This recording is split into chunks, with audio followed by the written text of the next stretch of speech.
episode 148, Resilience and Regret.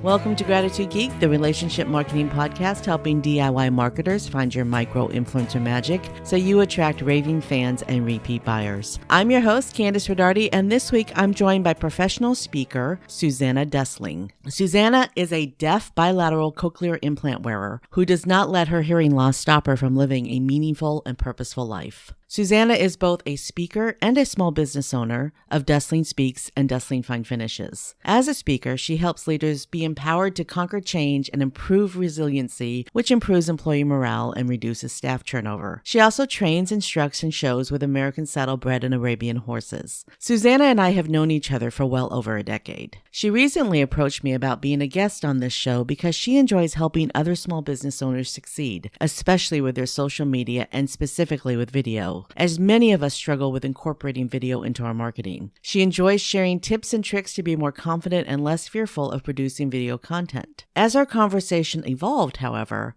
I realized that her real message for the Gratitude Geek audience is that of resilience and living a life without regret. Before we get started, a word from this week's sponsor. Hey Gratitude Geeks, the biggest card and gift sending holiday of the year is drawing ever more near. Release the stress of your holiday card sending and get it done now. You can make your holiday card and choose a specific date to send it. That means your stress over your holiday cards can be gone in just a few minutes for the rest of the season. Learn how at relationshipmarketingcoach.com. So welcome, Susanna. Welcome, Kandas. I'm excited to be here this morning. I actually have seen you speak in the live audience, so I'm excited to have some one-on-one time with you. Of course, that was like 10 years ago, and I'm sure things have changed, but I would love to hear your story. So what's your unique story? How did you get to where you are today? Well, oh my goodness, Kandas, to make a long story super short, but like they say, the Reader's Digest condensed version, I will definitely do that. I grew up many years ago, and I was born with profound hearing loss. In other words, I had about 65 to 70% loss in both ears. And I began to wear hearing aids at the age of 3. And you have to admit, this was during the days before the internet, the information superhighway, and before hearing loss became mainstream like it is now. Anyway, I began to wear hearing aids at the age of 3, and I was fortunate. I had the best parents in the world, and I'm definitely going to talk about that during my moment of gratitude a little bit later on. But I was mainstreamed. I went to your schools. I had many challenges along the way. If I had to say there were any related to my hearing loss, it had to do with it was hard to hear with hearing aids. And I had more of a pronounced deaf speech when I wore hearing aids. But in spite of all that, I still did really well in school, and I was outgoing, and I can talk 100 miles a minute. And then let's just fast forward many years. I graduated from high school. I went out to college, and I wasn't sure what I wanted to do after I graduated from college. I worked on cruise ships for 3 years. That's right. I worked on board the Love Boat. For those of you that are a little bit older like I am, you remember that TV show? It was super popular. I had the best time. I worked as a cruise staff member, and I got to travel. It was fabulous. And then it was time to come back to the real world. And at that time, I was struggling because I did really well with my hearing aids face to face, but oh my goodness, Kandas, talking on the telephone was a nightmare. I remember trying to set up interviews for jobs. And to me, the worst thing about setting up interviews for jobs was everything had to be done via telephone. This was back in the day, gentle reminder, before the information superhighway, texting, cell phones, smartphones, all the apps that we can use to help us. And talking on the phone back in those days, I was that person. I was always trying to think what the other person was saying. I was trying to guess what they were trying to say. It was extremely difficult. To me, talking on the phone to set up the interview was the worst part ever. And back then, my dream job was to be a sales rep. Because ironically, my mom was like, I could sell ice to Eskimos. I just had that outgoing personality, but I thought, no, I cannot do this because it involves a lot of telephone work. And so I decided, okay, I will begin a career in retail management. And I made it through those job interviews. I mean, getting those interviews. And then once I had the interview, it was easy because the room was quiet. I could hear what the person was having to say. I never ever disclosed my hearing loss in the job interview. That's just my personal belief on that. People have different opinions. So typically what happened was, and then once I started the job and I was there for a few weeks, I told people about my hearing loss. Because I was like, it was a noisy store. And I was like, okay, just to let you know, I do wear hearing aids. You're gonna have to catch my attention. I'll say my name whenever you need my help regarding anything in the store. And I did that crazy career for, oh my gosh, almost 20 years, Kandas. And believe it or not, I actually did enjoy it because I liked how no 2 days were the same. I made the crazy hours work for me, and I didn't have to talk a whole lot on the phone. Yes, I did, but if I needed help, I could always get one of my associates to help me because I did establish that rapport. Well, then fast forward. So here I am doing my retail career. Life is going okay. I'm single. I'm happy. I'm supporting myself. And I started showing horses. I bought myself a show horse, and I did that part-time, and I loved it. Life was going fabulous. And then in 2005, I had that day that changed my life forever. It was one of the worst days ever in my life. And what happened was I went to work. I had new digital hearing aids. They were the best thing ever. And then it happened halfway through that workday. And at this time, I was at one of the largest department store companies. I was at one of the top 5 volume stores, and I couldn't hear. That's right. Nothing halfway through that workday. And I'm thinking to myself, oh, that's just my hearing aid, my new hearing aid acting up. And I managed to make it through the rest of the day at work. I just kind of bluffed my way through work. And fortunately, my parents lived close by. So on the way home, I stopped at their house. And my dad's like, oh, it's just your new hearing aids acting up. And I'm thinking deep down, it is not my new hearing aids acting up, Kandas. I just knew. We went to the audiologist the next day. I stepped out of that soundproof booth. That's where they do your hearing test. And I knew I was deaf, capital DEAF, deaf. That means when you say deaf like that means like you cannot hear without any kind of artificial means, hearing aids, listening devices, amplification systems. I mean, I was deaf. And I was thinking to myself, oh my gosh, how am I going to get back to my life? I did like my job. And how was I going to hear the horse show announcer call the class? How was I going to hear my nephew say, Aunt Susanna, I love you? I was thinking all kinds of things. It was like a movie wheel going through my head. And I'm not going to say I was depressed, but I was mildly depressed and I was upset and worried. And it was like that for about a week. And then I began to do research. And of course, I went back to work and I told them what was happening. And I was scared to death to lose my job. And I was very fortunate that they let me keep my job. Of course, they cut back my duties. Obviously, I couldn't be the manager on duty. That's that person that helped customers, because that's a lot of face-to-face interaction with people. Um, and they cut me back to like a much smaller department. But thank goodness I had been in leadership at this point for almost 20 years, that I knew how to lead and my people respected me. So there was a lot of tapping me on the shoulder, and I lived for it, and I muddled through it. And my speech became awful because I couldn't hear myself. And not to lie, Kandas, and not to use vocal language, but I pissed off a lot of customers because they're like, why is she not talking to us, or why is she acting so rude? Because my voice got very hard because I couldn't understand myself. So I thought to myself, okay, I'm going to explore cochlear implant. But I was scared at first that it involved surgery and it didn't mean instant hearing. But I received the cochlear implant. This was a few months later. And it's not like turning on and off switch when you receive them. It's not like putting on a pair of glasses and you instantly hear.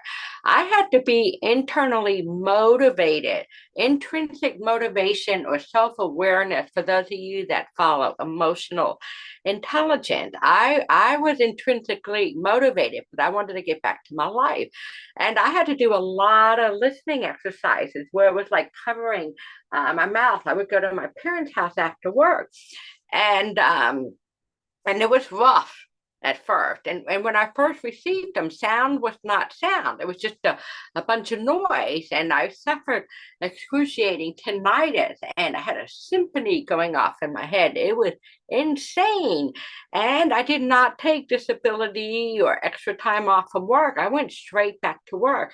And oh my gosh, Candace, when I first went back to work, it was like it was worse than having hearing aids because of all that noise and then the symphony going off in my head. Ding, ding, ding, ding, ding, ding, ding. And the stuck doorbell 24/7. And I used to go sit in my car on my lunch break just to decompress for an hour. And fortunately, over time, just like anything else, but the unfortunate thing is that people give up too easy. They don't give things a chance to work. But I did not give up that easy. I persisted. I went to my parents' houses and did these listening exercises, and I persisted at work. And eventually, all that noise turned into sound. And you know what was one of the greatest days ever in my life? When I walked into my parents' home one afternoon and I heard the distinctive tick tock of the mantle clock for the first time ever in my whole life. Then I knew everything was going to be okay. Now, I have to admit, the phone, it took me a little while longer. It took me about 6 months to a year. And then as I was going through this whole process, I knew as a kid that I wanted to inspire and help other people. I knew as a kid. And I always knew someday that I wanted to be a speaker. I just didn't know exactly how that was going to happen. Well, ironically, coincidentally, or however you want to look at this, about a few years later, while I was working in retail, I started a speaking career on the side while I was working full time, mind you. And by this time, like I said, the cochlear implants are awesome. I'm doing well with them. My speech keeps improving. I can talk on the phone. I was able to go back to my life the way I knew it. And so I began a speaking career part time. At this time, I was working for another retailer, and they are based out of Houston. And I was there for about 4 years. I got promoted to other locations. That I was known as the fixer-upper manager, and I was starting a speaking career on the side. And I was doing gigs to local organizations like yours that you were in at the time. And then a funny thing happened when I was doing these local outreach. People started booking me for paid gigs to come into their companies to speak. And my topics are resiliency, leadership, and change. And it was going fabulous on the side because my goal eventually was to leave my retail career to speak full time. Well, guess what, Kandas? In 2011, I had the second worst day ever of my life. And guess what that was? I came back from a wonderful vacation, a working vacation, Washington, D.C. I got to speak to a fabulous organization and promote my book, Sunny and Her Cochlear Implant. And it was a working vacation. I got to do sightseeing. So I was in a really good mood when I went to go open the store that Monday morning. But then everything changed when at 5:30 in the morning, the district manager comes walking into the building. He calls me into the office, and he had another store manager with him. And he simply said to me, Susanna, your services are no longer wanted. And once again, it was like that movie wheel spinning wildly out of control.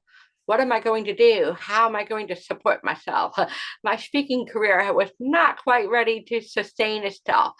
And the worst thing about this, Kandas, was it wasn't so much losing the job. Yes, that was devastating, but it was awful that I could not say goodbye to the people that I worked so hard to build a professional working relationship with. It was like I had to pack up my stuff and leave the building right then and there.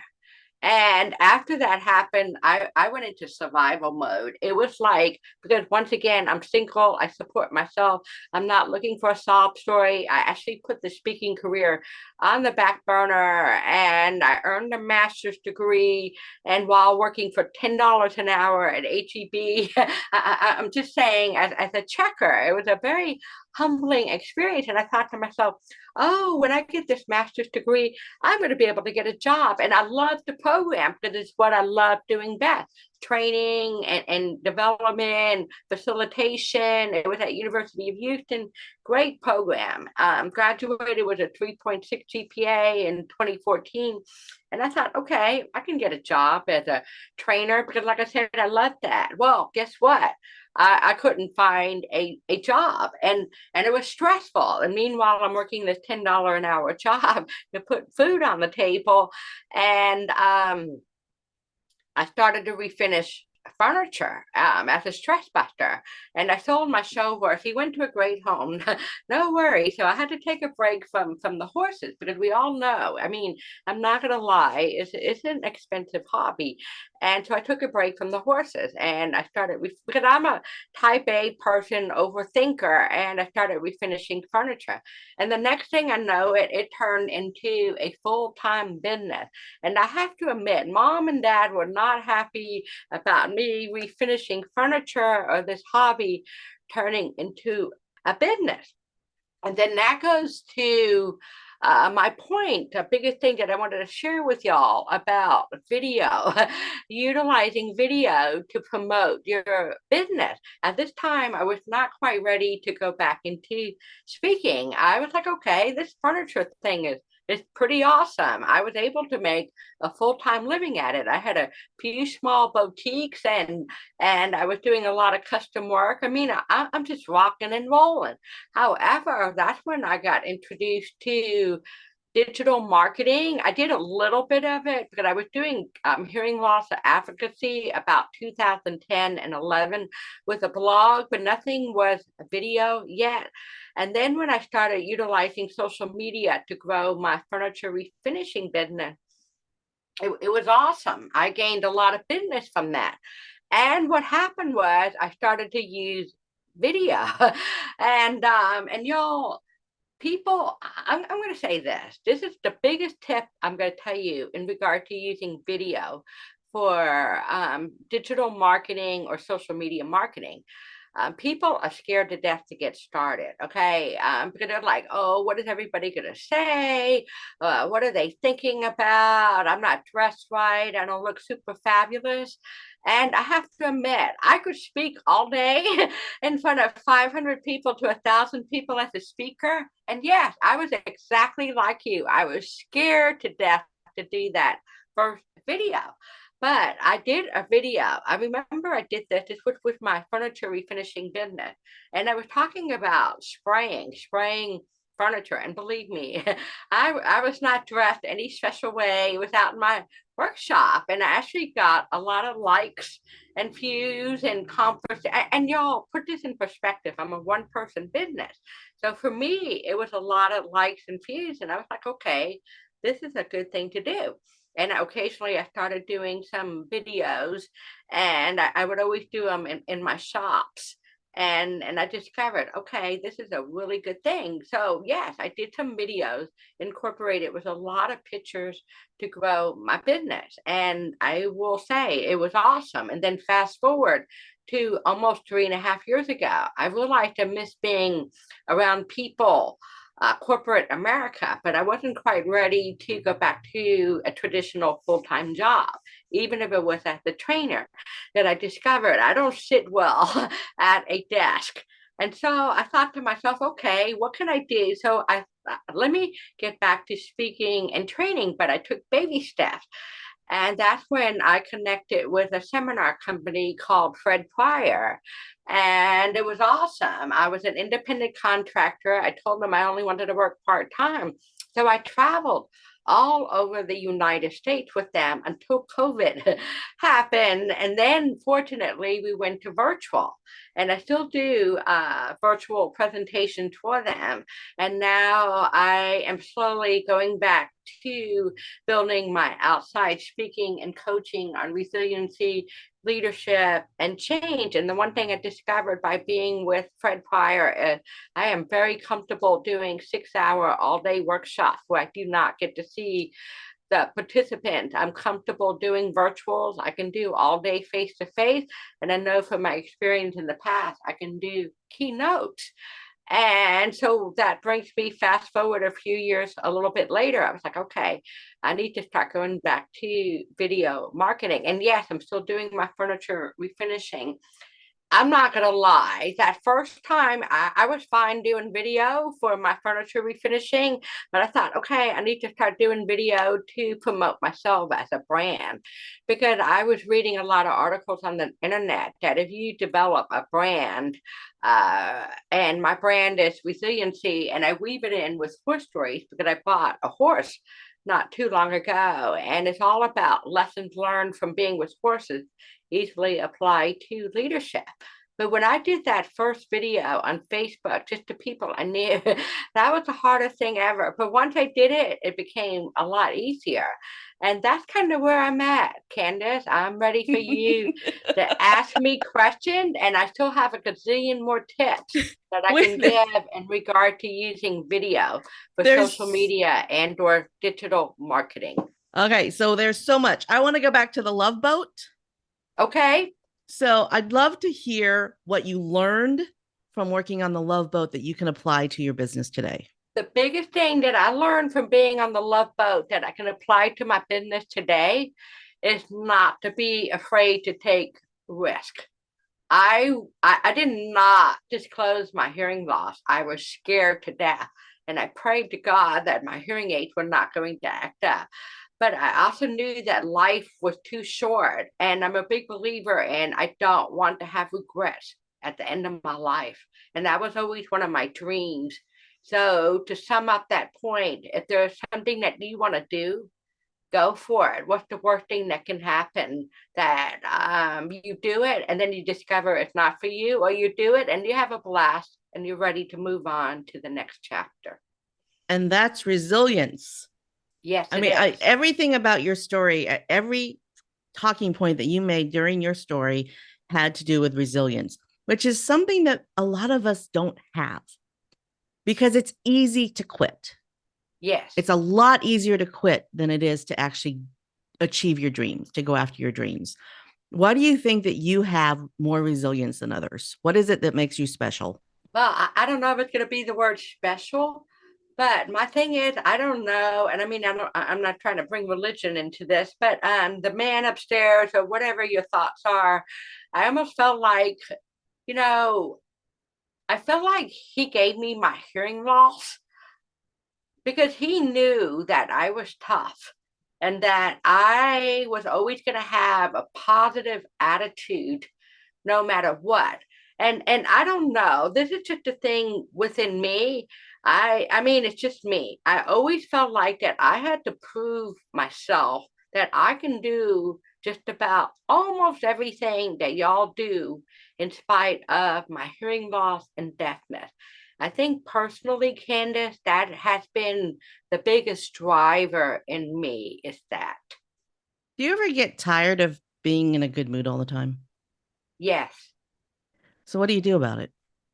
Fortunately, I can paint, or I can go to the horse barn to escape. Or if I can't go to the barn, or if I'm tired of furniture painting, I can go garden for a few hours, or I can go work out at the gym. So one of my things, and I'm a big believer in that, for all of us at work, we're all stressed and and that is a big thing that's going on in corporate America right now, that workplace resiliency is at an all-time low, employee engagement and workplace morale. And I tell people all the time that you have to make sure that you have that hobby where you take time for self-care, and a hobby doesn't have to be expensive. It can be simply reading a book or taking a walk around the block with your dog. So yes, that is what I do, Candid. I get myself when I go to the barn, I literally forget about everything that is bothering me. But I am a real person just like you. What I'm hearing is that when something starts to really irritate you, you just change your scenery. Yes. That's the best advice ever. Just change your scenery. How easy is it? I live minutes away from Lake Michigan. Okay. And if I'm in a bad mood, how can looking at a lake that goes on and on and on and on for miles not change your perspective? Like, how can something that trivial be that important when all of this is out there? Change your viewpoint. I love that answer. Okay, so let's go back to after you lost your job, you went to work for HEB, which is my very favorite grocery store in the whole world, and it's only in Texas and Mexico. Oh my And goodness. I miss there's like they have 450 stores because I was just talking to somebody recently about HEB, how much I miss HEB. There's 450 stores in Texas and Mexico. It is the best grocery store in the world. So if you live in Texas, you are so lucky to have an HEB. Anyway, okay, back to that. So you did what you had to do. You did the thing that you had to do so that you could keep going forward. Right. And some folks wouldn't do that. Some folks would be like, I'm not going to work for HEB. I've had this successful career. I've been in management forever. Why would I want to ring up people in the grocery store line when I've managed retail store, big box. I'm assuming it was big box stores, right? Yes. I have a feeling I know which one, but Yes. you know, but you know what? People they wouldn't humble themselves to that. But you, and this is about resilience as well, you kept going and you did whatever it is that you had to do to get there. So talk about that. I have to be honest with you, Candace. It was very, very humbling. Um, I'm not going to lie. I was embarrassed being a cashier, and I'm not disrespecting anyone that does that for a living. I respect that. Not everyone is meant to be at the management level. So that is not what that's about at all. But like you said, I've been at that high level, and I'm talking a big, well known, big box store, top 5 volume store in the whole country. Yes, it was very, very humbling. And I'll never forget when the store manager came to me one day and he said, he didn't quite say it this way, but he almost said it something along the lines, you're not our, he could sense that I was not the traditional full-time hourly employee. And he asked me what I did in the past, and I told him what happened. And then there was a moment there when I thought about having a career at HEB in leadership. But at that time in my life, I was not ready to go back to retail. So I'm not going to lie. It was very humbling. And yes, to me, I was embarrassed, but I had to do what I had to do. I didn't moan and groan about it. I accepted that fact. And once again, I had to look at it to the future. This is a stepping stone to get me back to where I'm going to go in the future. It is not permanent. And Candace, I once again I supported myself, I didn't not have a lot in savings. I'm not looking for a sob story. I'm being honest, and it's what I had to do to keep a roof over my head. Well, there are so many people who aren't willing to give up a little bit temporarily so that they can have more later, which is I'm I don't know why, because my husband and I have owned our own business since we were married. We launched our business 2 months after we got married. And it was tough. I mean, I'm not going to lie, it was really tough.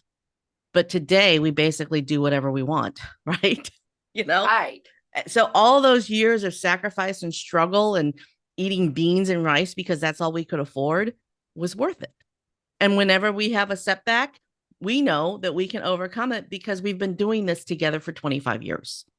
Right? We know that any setback that we have will overcome, and there's always a way, and there's always enough money. You just have to figure out how to make it work.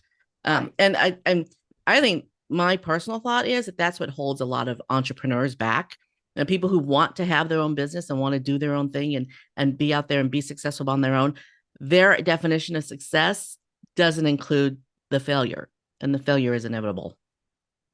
Back to resilience. Back to resilience. I'm also not afraid to fail. I actually talk about that. A lot of people are scared to death to fail. They don't even try to do something because they're afraid to fail. But I believe failure gets you one step closer to what goal you want to achieve. And that's to go back to talking about horses just for a second. I'll never forget the first time I went in the show ring. Oh my gosh, it was awful, Kandas. It was awful. But and I felt like I embarrassed myself a little bit. I know we're so hard on ourselves, but you know what? That did not stop me. That just fueled me to keep going. When I lost my job the same day, it fueled me to keep going. When I struggled with the cochlear implant, and let me just say that there are many people, you'll meet people with cochlear implant. Yes, some of them do as well as I do, and they have amazing speech. But on the other hand, don't be surprised if you meet people with cochlear implant. They still have a very strong deaf speech, and they struggle on the phone, and they still struggle with having conversation. And that's because they did not have the drive or the self motivation, because you do have to work at it to get better at it to succeed with the cochlear implants. It's baby steps, little tiny baby steps. steps. And I love that the TikTok of the clock. You just one day you probably didn't even know that TikTok existed. Exactly. I did not know that TikTok existed. So when you heard it for the first time, what did you say? I was almost near tears. Wow. It was the profound, it was that big moment for me, because I did a lot of listening exercises with my parents where they put their hand over their mouth. And Kandas, yeah, there was a lot of failure, a lot of guessing.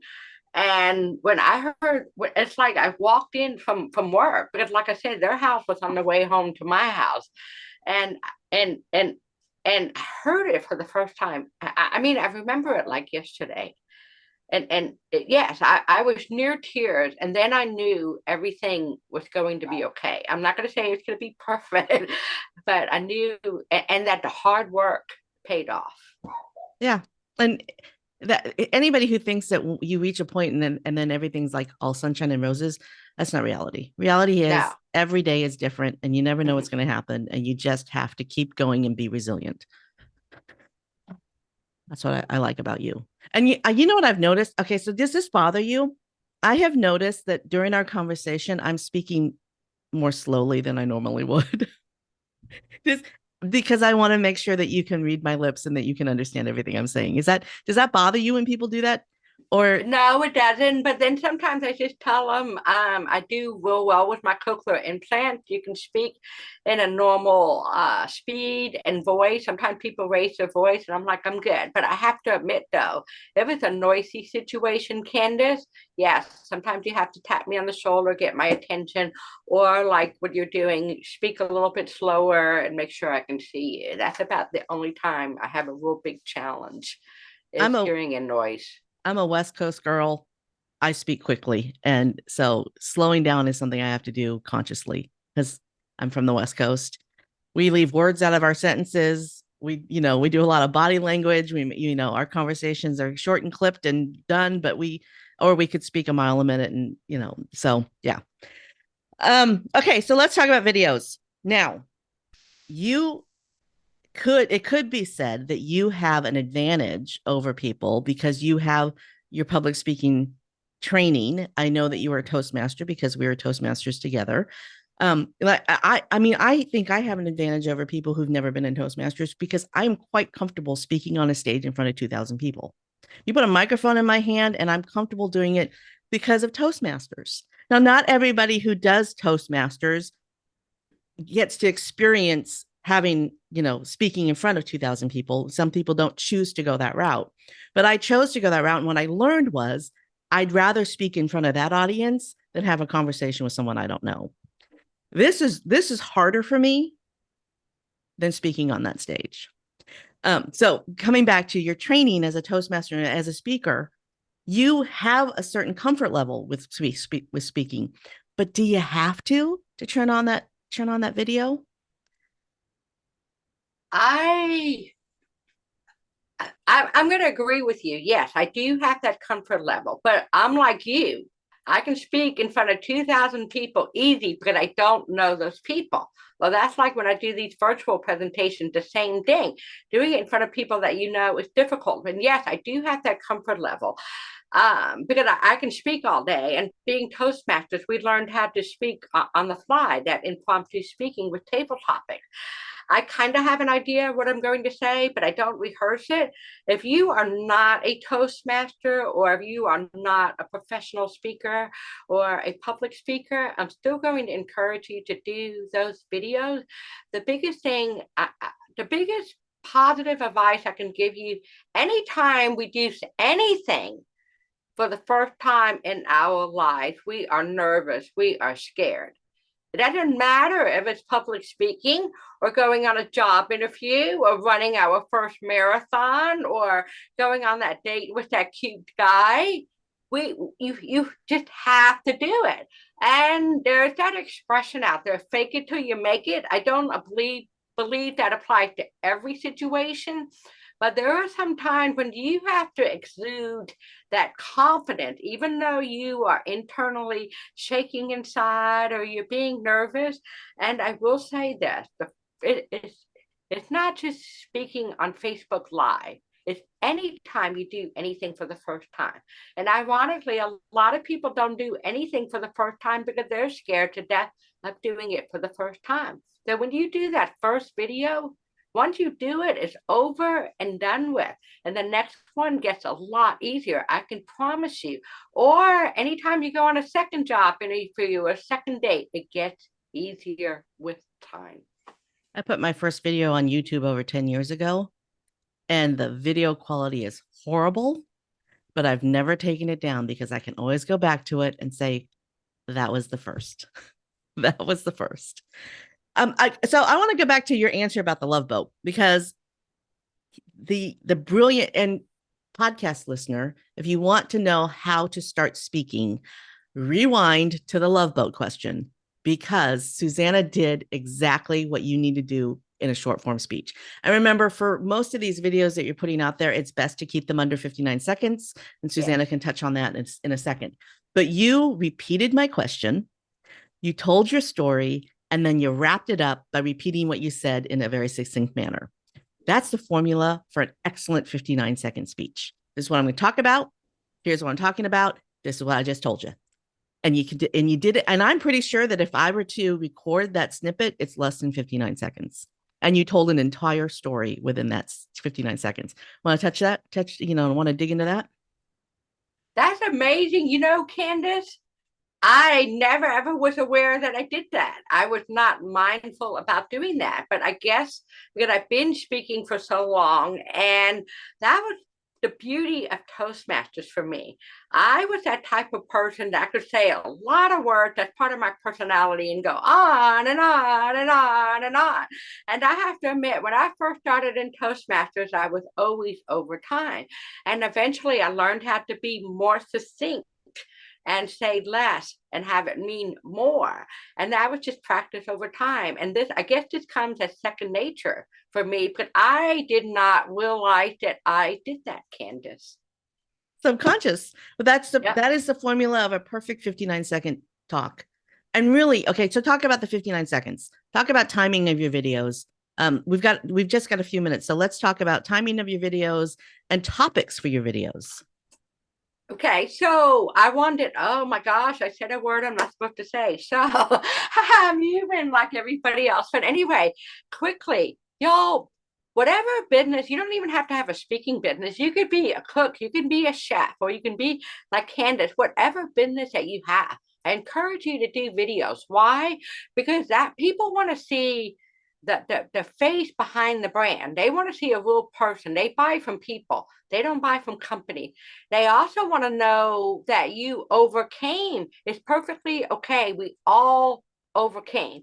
That's the other thing. So and videos need to be short.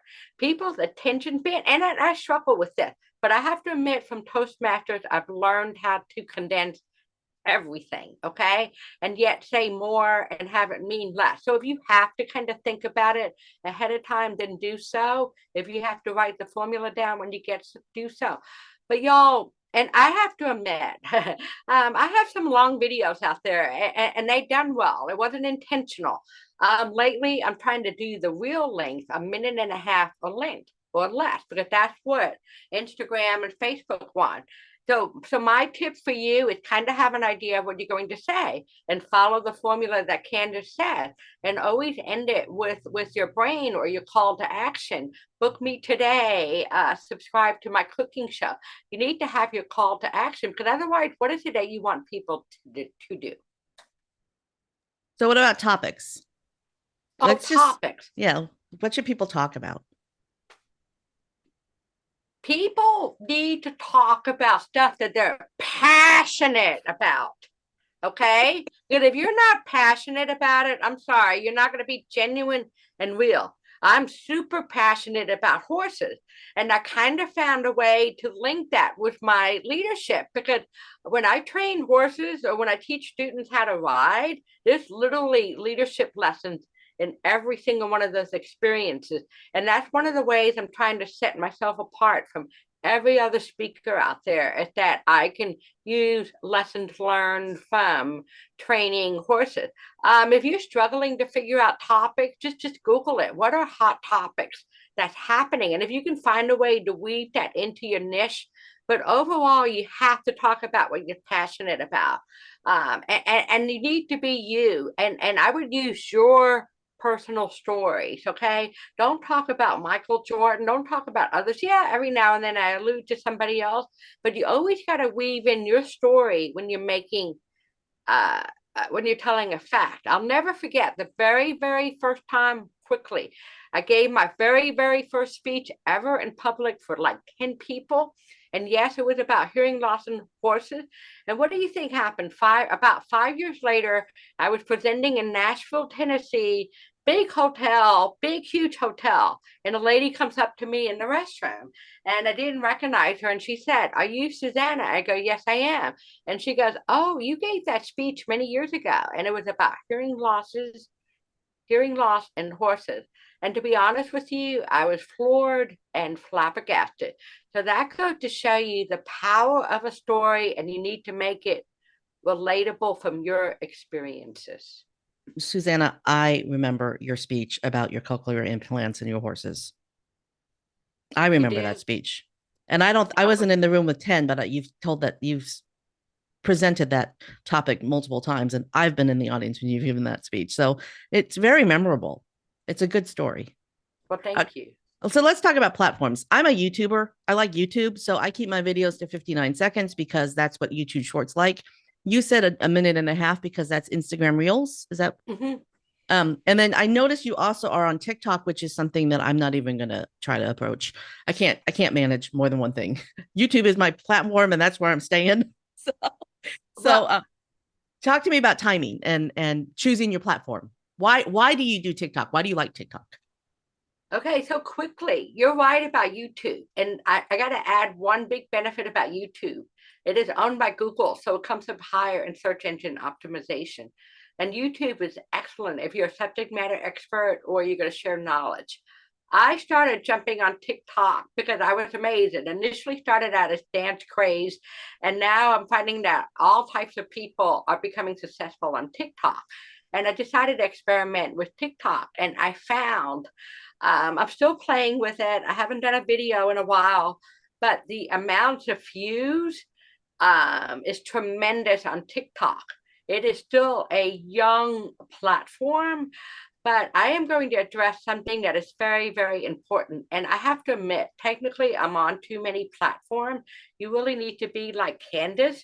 You need to pick that one platform, or maybe two if you are a single solopreneur, and really max it out. I have to admit, I experimented with TikTok and it's actually working. And really, if I need to keep going forward with videos, I need to keep doing what I'm doing on TikTok. But yes, I do agree with you about YouTube.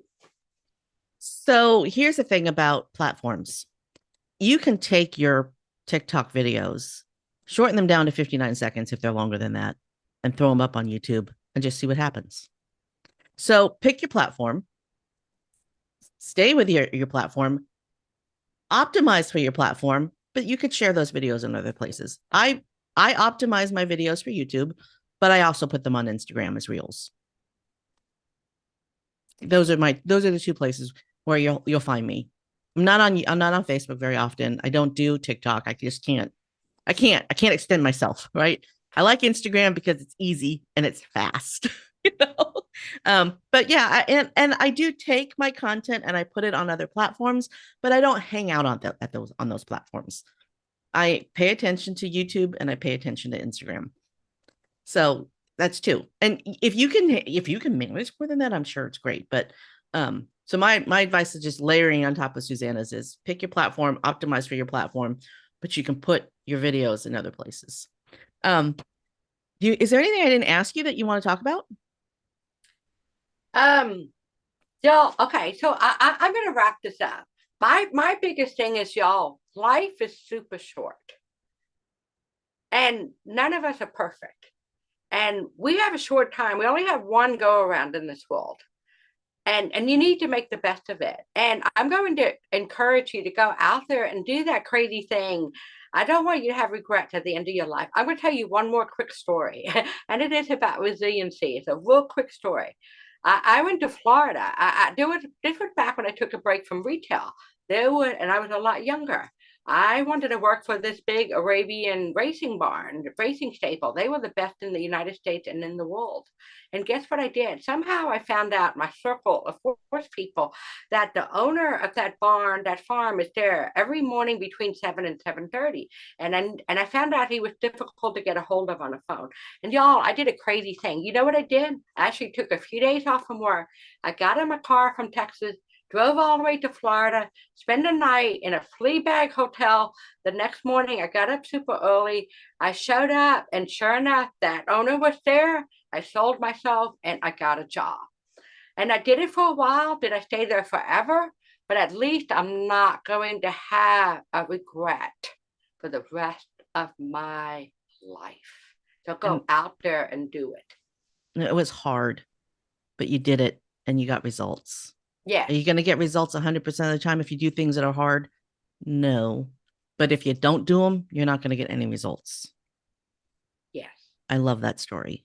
All right, we've probably already touched on it, but what's your favorite marketing tool, tip, or technique? Actually, I have to say it is going to be doing video. Why? To sum it up, it's easy, it's fast. You can use your cell phone. Doing lives is even better. That's the other thing I'm going to encourage you. Do them live. I don't care what platform you use. And like Kandas, we circulate them. But yes, videos all the way, and then pictures. Like my furniture refinishing business, I use all pictures. So you have to think about what you're trying to achieve. It's easy to talk and do a video. Just do it. And the only tool that you need then would be your phone. Exactly. Perfect. All right. So, last question, and this is my favorite question. It's your moment of gratitude. For whom or what are you most grateful? Well, I am most grateful for my parents. Unfortunately, my mom is no longer with us. She passed a few years ago. The reason why I'm very grateful for my mom is because, like I mentioned, I was born in the late 60s. This was back in the days before the internet and social media and all the information. And when I was struggling to learn how to speak and to hear at age 3, and my mom was like, oh, there's something going on with Susanna. So they took me to the doctor. And that doctor was like, oh, there's nothing wrong with her. She's a slow learner. But I thank goodness that my mom trusted her intuition and she got that second opinion. And sure enough, that's when I was diagnosed with the profound hearing loss. And she never, ever gave up. And the other big thing that I loved about my mom was that They did not treat me. They did not let me get away with stuff because I was different. Uh, Believe me, I got yelled at and screamed at just like every other kid, and I'm thankful for that. I am thankful for that. I think that's part of what helped me to succeed in the real world, even amidst all the challenges. And yes, I love my dad too. He's still with us. He's different. He's very pragmatic, but yeah, he's awesome too. So I'm thankful for that. Thanks for joining us this week for Gratitude Geek, the relationship marketing podcast helping DIY marketers find your micro influencer magic so you attract raving fans and repeat buyers. Your time is precious, and I am ever so grateful that you chose to spend your time with us today. Be sure to check the show notes at gratitudegeek.com, episode 148, for links to all the groovy resources mentioned today, and of course to connect with Susanna Dussling. If you enjoy this episode, why not leave a 5-star review? Look for the Leave a Review link in the show notes, gratitudegeek.com, episode 148. Our theme music is track 14 by Rev Brock and Solely. I've been your host, Kandas Rodarte. Join me on my mission to spread gratitude, sow seeds of appreciation, and harvest a bounty of generosity and kindness. Stay groovy, my friends.